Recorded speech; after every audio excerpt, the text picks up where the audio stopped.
Hello everyone, I'm Elena and this is Applewood Tarot. Here is another card comparison video, where I compare and contrast various iterations of individual tarot cards.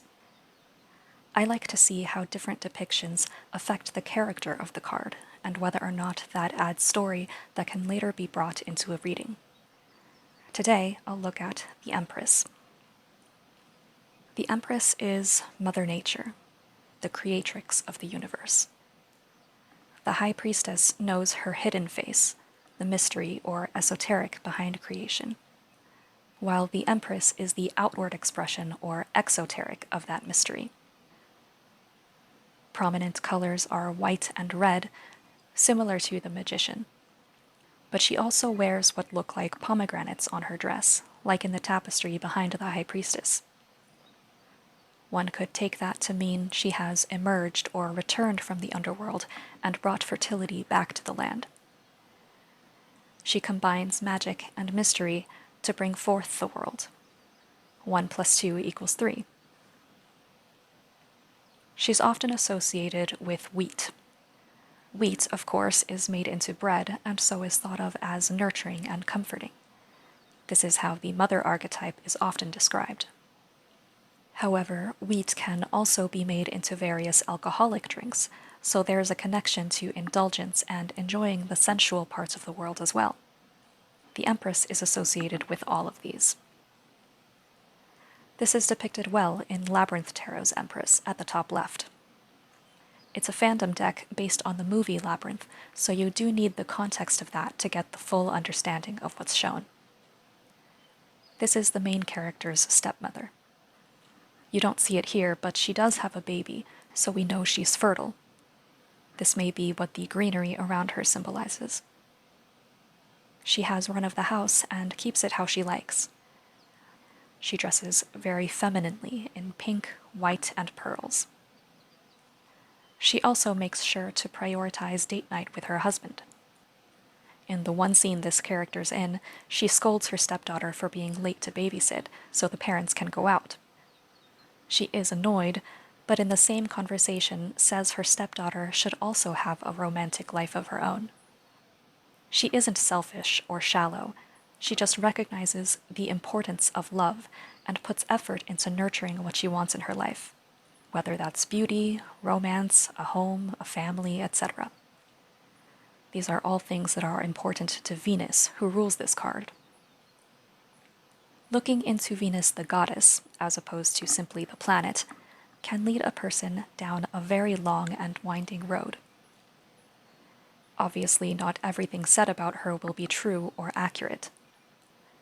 I haven't studied her at length, but know she has been equated with others, including mother goddesses like Isis and Hathor. That's one reason a cow is an excellent choice to represent the Empress in Into the Wild Tarot at the top right. Cows have long been associated with goddesses and fertility, and are seen as sacred in some parts of the world. Outside of mythical context, they are symbols of wealth and nurturing. In the past, a person may be seen as wealthy depending on how many cows they owned. Cows provide milk, which adds a health or wellness connection, as well as meat. Steak is still considered a luxury food, so there's that indulgence as well. Cows are often compared with women. A larger woman may be called a cow. A woman's bust may be called milkers, gross, and it has often been said that the process of marrying a daughter off is like selling a cow. It's funny how the negative associations only apply to women, isn't it? This image refutes that negativity. First of all, she's adorable. She absolutely deserves her crown and the luxuries of a blanket and cushion. If you disagree, congratulations on being wrong. This cow is fertile and abundant and strong. She will mess you up if you try to bother her, which is the flip side of the mother archetype mentioned earlier. We probably all know those toxic types. Guillermo del Toro once said that cows and horses are evil, which I find so funny. What experiences have you had, sir? At the bottom left is the Empress from Children of Letha. She is depicted as a human-animal hybrid, though which animal I'm not sure. Of these, she is the most sensual. I can smell the fruit and flowers around her, feel the rich fabric on her skin, hear the waterfall in the distance. She looks to be singing, which ties into many creation myths that say the world began with a song, word, or breath. She creates from a place of serenity and love. She expresses through the physical world around her. Seeing the world as a song brings a new perspective to it. There are happy songs, sad songs, songs about love, working songs, learning songs, etc. Music creates. It can create anything. It can bring entire worlds to life.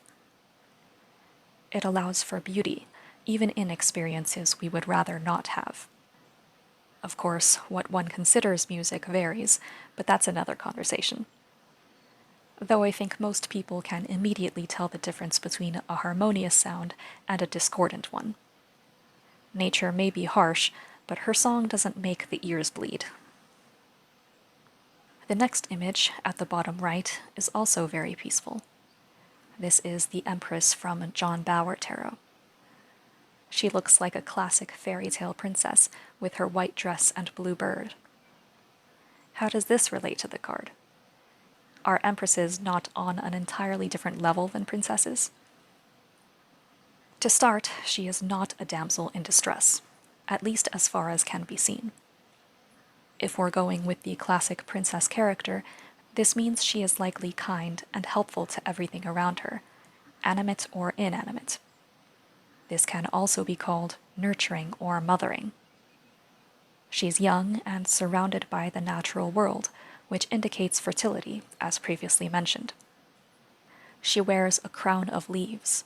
She is recognized by nature as royalty. Nature doesn't care much for bloodlines, unless you can back it up with the qualities and virtues it admires. Fairy tale maidens are also often motherless in one way or another. They then fill that role themselves how they can. Think of the common hardships they face. Being forced to cook and clean is seen as oppressive, because it is. However, think of it in the context of the Empress.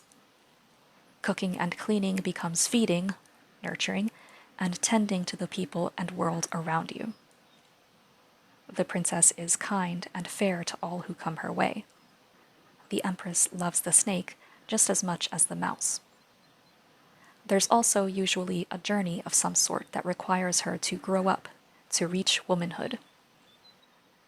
The fact that she has no mother, yet acts like one, can be interpreted as her being the first mother, or taking on that mother goddess role.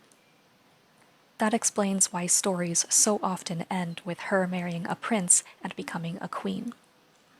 Creator goddesses often take a consort in order to continue generating the world. The Empress claims an emperor, who has his own responsibilities to manage. Overall, these cards all express a deep caring for the physical world and a desire for harmony. If we all put a little more care into what we bring into being, whether through our creations, purchases, attitudes, actions, words, or anything else, the world would be a much better place. Everyone has the potential to bring forth true beauty, regardless of looks. Let's strive to make a little every day. Thank you for sharing your time with me and listening to me go on. These are all the thoughts I have for now on the Empress. You're welcome to share your own in the comments. May you see and acknowledge the beauty you experienced today. Thank you again. See you next time.